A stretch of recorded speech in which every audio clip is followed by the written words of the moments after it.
Hi,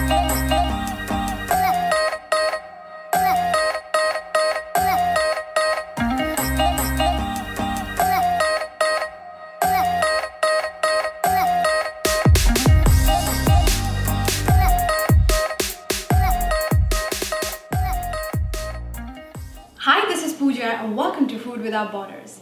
Today we'll be making or baking some Japanese sweet potatoes and serving it with some Miso Scallion butter.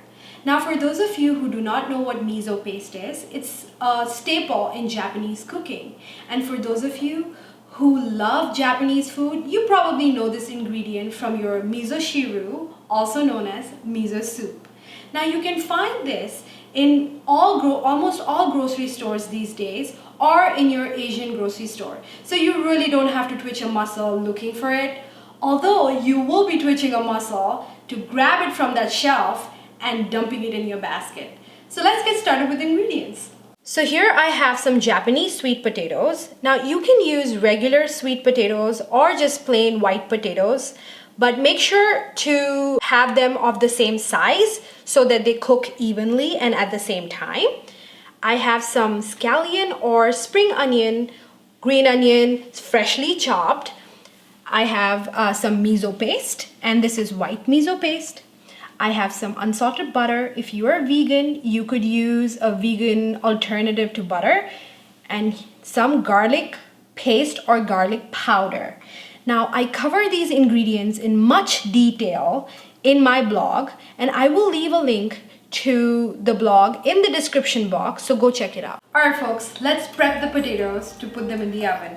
First thing you will do is nicely scrub your potatoes and then pat them dry completely. Second, you will preheat the oven to a 400 Fahrenheit, which is about 204.4 degrees Celsius. Now don't quote me on that, I am just doing the math in my head, not really. That's what I remember from the past. Once you've done that, now with a fork, poke little holes on all through the potato. Be very careful when you don't do that. Don't go chucky on yourself and stab yourself, because I've done that in the past and it hurt. All right, this is done. Now, I am going to wrap it in a foil, like so.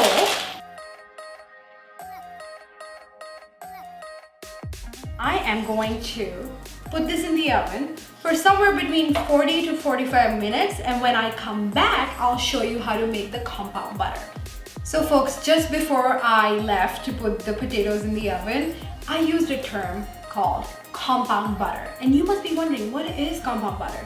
Now, compound butter is just a fancy terminology of when you flavor your butter with some spices and herbs. Now, just imagine you put these potatoes on the table and then you're like, ooh, I forgot my compound butter in the kitchen.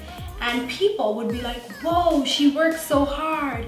But you and I know you really did not. So let's put this together now.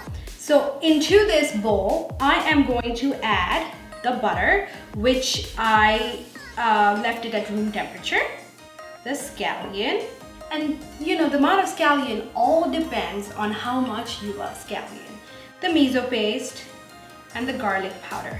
That is all. And now with the whisk, I am going to whisk this all together until it's all combined.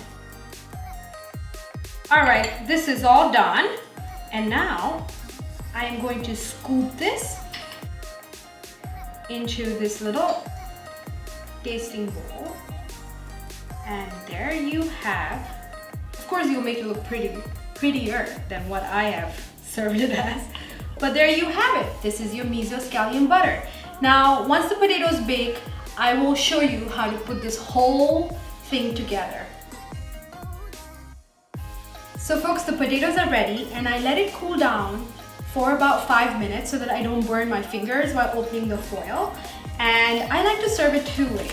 So the first way that I like to serve is just open it. Ooh, it's hot, it's hot. It's hot. All right. Whew. And then what I like to do is with a paring knife, I just like to cut it right in the middle and just remove a little bit of the skin from the top. Just run the fork through the potato and then add the scallion butter right in the middle. Since the potato is really hot, the scallion butter will just melt through and just the potato would soak up all that miso paste and the butter. Now that's one way to do it. And now my second way to do it is, which is my favorite because clearly this is not my forte. Very simple, just cut it in half. I can't do fancy stuff, people. That's not me. Just give it a rough scrape like that. Some people don't like to eat the whole potato, so this is kind of nice. Add the scallion butter right in the middle. Or serve the scallion butter on the side so that people can choose how much to add. If somebody slaps some butter on my potatoes, I really don't care because I'm going for seconds. So to me, it doesn't matter. All right, let's do the tasting, shall we? Ooh, that's a big one. What I really like about Japanese sweet potato is it's a denser sweet potato and it's not as sweet as your regular sweet potato. What I love about this recipe is there's sweetness from the sweet potato. It's salty because of the miso paste and that's why you don't need to add any salt. It's a great alternative to your regular mashed potato. Now Mother's Day is right around the corner and this would be a great side to serve with your steak or your grilled chicken. So give this recipe a try. Let me know what you think about it. Hit subscribe if you haven't and I will see you next week. Bye.